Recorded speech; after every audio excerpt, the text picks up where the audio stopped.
ఇది సమయం, ఓ మేరు మన్నా సమయం, ఉదయకాలపు బంగారు వాగ్దాన సమయం. ఆదరించి బలపరచే ఓ మేరు మన్నా, మార్గం చూపి నడిపించే ఓ మేరు మన్నా, వాగ్దాన సమయం, ఓ మేరు మన్నా సమయం.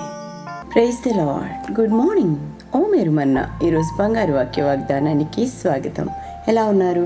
దేవుని యొక్క ఉచితమైన కృప చేత మనం క్షేమంగా ఉన్నాం కదా? అవునండి, దేవుడు మంచివాడు. God is good all the time. అందుకే మనం ఆ మంచితనాన్ని అంతటినీ కూడా ఆస్వాదించాలండి, అనుభవించాలి. ప్రియ దేవుని బిడ్డలారా, ప్రతి దినము తన వాగ్దానం చేత మనల్ని తృప్తిపరుస్తున్న దేవత దేవునికి ఎంతైనా కృతజ్ఞత చెల్లించాలి. మనము వింటూ అనేక మందికి షేర్ చేయాలని చెప్పి మనవి చేస్తూ ఉన్నాను. రెండీ దినం ప్రభు మనతో మాట్లాడుచున్న మాటలు, వాగ్దానాలు మనం విందాం. యోబు గ్రంథం 11వ అధ్యాయం 17వ వచనం ఈ రీతిగా సెలవిస్తూ ఉంది. నీ బ్రతుకు మధ్యాహ్న కాల తేజస్సు కంటే అధికముగా ప్రకాశించును. Job 11:17. Life will be brighter than known day. దేవునికి మహిమ కలుగును గాక. ప్రియులారా, ఇది చాలా అద్భుతమైన వాగ్దానం అండి.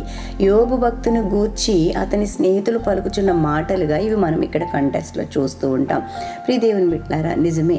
మరి యోబును ప్రోత్సాహపరుస్తూ తన యొక్క స్నేహితులు మాట్లాడుతున్న ఈ మాటలలో ఎంతో సత్యం ఉందండి. నీ బ్రతుకు మధ్యాహ్న కాల తేజస్సు వలె అధికంగా ప్రకాశిస్తుందని వాళ్ళు దీవిస్తూ ఉన్నారు. నిజానికి యోబుకున్న కష్టాలు, బాధలు, సమస్యలు మనకు తెలుసండి. మరి ఎంతో నీతిగా జీవించి అతనికి ఒక టెస్ట్ ఏర్పడింది. దేవుడు ఒక పరీక్ష పెట్టాడండి. ఆ పరీక్షలో అతను విజయం పొందుతున్న సమయంలో ఎన్నో నిందలు మరి వస్తూ ఉన్నాయి. అలాంటి సమయంలో వాటన్నిటిని తట్టుకొని జీవిస్తూ ఉన్నాడు. అదే సమయంలో ఒక ప్రక్క ఆశీర్వదిస్తున్నట్టుగా మాట్లాడుతున్నప్పటికీ ఒక ప్రక్క మరొక విధంగా మాట్లాడుతున్న స్నేహితులు కూడా కనబడుతూ ఉన్నారు. ఏది ఏమైనప్పటికీ ప్రియ దేవుని బిడ్డలారా, నీతిగా జీవిస్తూ ఉన్నప్పుడు నీతిమంతుని యొక్క వెలుగు తేజరిల్లును అని చెప్పి వాక్యంలో మనం చూస్తూ ఉన్నాం. అదే ఆశీర్వాదము ఇక్కడ యోబు మరి పొందుకుంటున్నాడు, అదే వాగ్దానాన్ని. నీ బ్రతుకు మధ్యాహ్న కాల తేజస్సు కంటే అధికంగా ఉండును అంటా ఉన్నాడు.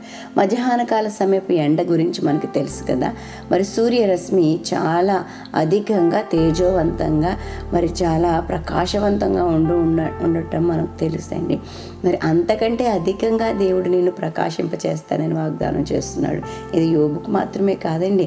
మనం ఎవరమైతే నీతిమంతులంగా ఈ లోకంలో జీవిస్తూ ఉంటామో అటువంటి ప్రతి ఒక్కరి బ్రతుకులు కూడా, ప్రతి ఒక్కరి జీవితాలు కూడా మధ్యాహ్న కాలపు తేజస్సు కంటే అధికంగా ప్రకాశిస్తాయని ప్రభు ఈ రోజున వాగ్దానం చేస్తున్నాడు. అందుకు మనం ఏం చేయాలో తెలుసా? నీతి, న్యాయ, యథార్థతలు కలిగి మనం ప్రభులో జీవించాలండి. ఎంత కష్టం వచ్చినా, ఇరుకొచ్చినా, ఇబ్బంది వచ్చినా నీతి తప్పకూడదు అని చెప్పి మనం చేస్తూ ఉన్నాను. మనము బ్రతుకు కాలమంతయు కూడా ప్రభువును ఏర్పాటు చేసిన విధి విధానాలు బట్టి మనం బ్రతకాలండి. వాక్యంలో కనుక మనం చూస్తే సామెతల గ్రంథం 4వ అధ్యాయం 18వ వచనంలో, 13వ అధ్యాయం 9వ వచనంలో నీతిమంతుల మార్గం అంతకంతకు తేజరిల్లును, వారి వెలుగు తేజరిల్లును అని చెప్పి మనం చూస్తూ ఉంటామండి. అంతేకాదు మత్తయి సువార్త 13వ అధ్యాయం 43వ వచనం చూస్తే నీతిమంతులు తమ తండ్రి రాజ్యములో సూర్యుని వలె తేజరిల్లుదురు అని చెప్పి వాక్యము చెప్పడం మనం చూస్తూ ఉన్నాం. మరి తన తండ్రి రాజ్యంలో మనం ఇక్కడ మాత్రమే కాదండి, దేవుని రాజ్యంలో కూడా ఎల్లప్పుడూ తేజరిల్లే వారంగా, ప్రకాశించే వారంగా మనం ఉంటాము. దేవునికి స్తోత్రం. దేవుని మహిమ మన ద్వారా లోకంలో ప్రకాశించాలి. మనము దేవుని కొరకు ప్రకాశించే వారంగా ఉండాలి. దేవునికి స్తోత్రం. హల్లెలూయా. కాబట్టి ఈ దినమున ప్రభు ఈ ప్రియులారా, ఈ వాగ్దానం వింటున్న మనందరి జీవితాలలో సంపూర్ణంగా ఈ వాగ్దానం నెరవేర్చబడాలని మన బ్రతుకులు మధ్యాహ్న కాల తేజస్సు కంటే అధికంగా ప్రకాశిస్తూ మనము అనేక మందికి మేలుకరంగా, దీవెనకరంగా, ఆశీర్వాదకరంగా మరి ఈ యొక్క సంవత్సరంలో ఉండాలని చెప్పి తెలియజేస్తూ ఆశీర్వదిస్తున్నాను. అలాంటి కృపా పరిశుద్ధాత్మ దేవుడు మనందరికీ అనుగ్రహించి నడిపించునుగాక. ఆమేన్. ప్రియ దేవుని బిడ్డలారా, ఈ దినం బర్త్డేస్, వెడ్డింగ్ యానివర్సరీస్ జరిపించుకుంటున్న వారికి శుభాలు తెలియజేస్తున్నాను. ఈ నూతన వస్త్రంలో నూతనమైన దీవెనలు ప్రభు మీకు ప్రసాదించునుగాక. మీ కొరకు ఒక వాగ్దానం జ్ఞాపకం చేస్తాను. 1 యోహాను పత్రిక 4వ అధ్యాయం 4వ వచనము. మీలో ఉన్నవాడు లోకంలో ఉన్నవాని కంటే గొప్పవాడు. దేవునికి మహిమ కలుగును గాక. చక్కటి వాగ్దానం ప్రభు మనకు అనుగ్రహిస్తూ ఉన్నారు. మరి ప్రియ దేవుని బిడ్డలారా, ఈ వాగ్దానాన్ని మీ చేత పుచ్చుకోనండి. దేవుని యొక్క గొప్పతనాన్ని మనం అనుభవించు. మనలో ఉన్న దేవుడు లోకంలో ఉన్న వానికంటే కూడా గొప్పవాడండి. ఆ గొప్ప దేవుని లోకానికి ప్రకటిస్తాము. మరి ఈ నూతన సంవత్సరం నూతనమైన దీవెనలు అనుభవిస్తూ ఆశీర్వదించబడండి. ప్రార్థన చేస్తాను, నాతో ఏకీభవించండి. ప్రభువానికి వందనాలు చెల్లిస్తున్నాను నాయన. మహిమగల దేవుడిగా మా బిడ్డలను దర్శించి దీవించి ఆశీర్వదించమని వేడుకుంటున్నాను తండ్రి. చక్కటి వాగ్దానం చేత మమ్మల్ని తృప్తిపరచాం.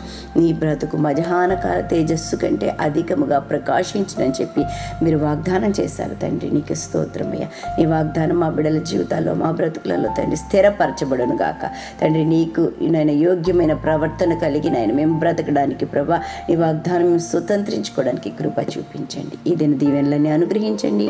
ప్రయాణాల్లో, పనుల్లో, ఉద్యోగ ధర్మాలు నిర్వర్తించడంలో నీతిని యథార్థతలు కలిగి బ్రతకడానికి సహాయం చేయండి. భద్రత దయచేయండి ప్రభా. ఇంకా ఎవరైనా ఈ దినాన్ని బట్టి చీకులు, చింతలు, వ్యాధులు, కష్టాలు, ఇరుకులు, ఇబ్బందులు, హాస్పిటలైజ్డ్ అయ్యి ప్రభా అయినా భయంకరమైన సమస్యల చేత, అపవాది తంత్రాల చేత పీడింపబడుతూ ప్రభా చెప్పుకోలేని పరిస్థితుల్లో ఉంటే యేసు రక్తంలో బిడ్డలను కప్పుచున్నాను తండ్రి. నాయన, you never forsake them lord. దేవా నాయన, నువ్వు ఎప్పుడు ఎవరిని విడిచిపెట్టని దేవుడవు తండ్రి. నాయన నీ కార్యములు బిడ్డల పట్ల జరిగించి మహిమ పొందుకోమని లేవనెత్తమని ప్రభా.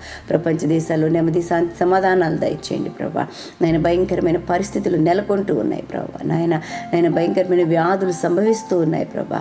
నాయన తండ్రి, హెచ్ఎంపీవీ వైరస్ నుంచి ప్రజలకు విడుదల, స్వస్థత, ఆరోగ్యం దయచేయండి ప్రభా. నాయన తండ్రి, ఏ విధమైన వైరస్ ప్రపంచం నాయన తండ్రి నాయన ప్రభా నిలిచిపోకుండా, నాయన స్తంభించకుండా నీ కార్యాలు జరిగించండి ప్రభా.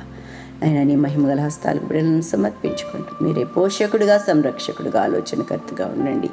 ఆయుష్, ఆరోగ్యం, గౌరవ ప్రభావముల చేత మా బిడ్డలను నింపి నడిపించండి.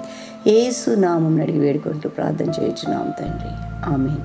మన తండ్రిని దేవుని ప్రేమ, కుమారుడైన యేసుక్రీస్తు కృప, పరిశుద్ధాత్మ దేవదేవుని అన్యోన్య సహవాసము బిడ్డలెల్లరికూ సదా తోడై ఉండునుగాక. Amen. Amen. Have a great day.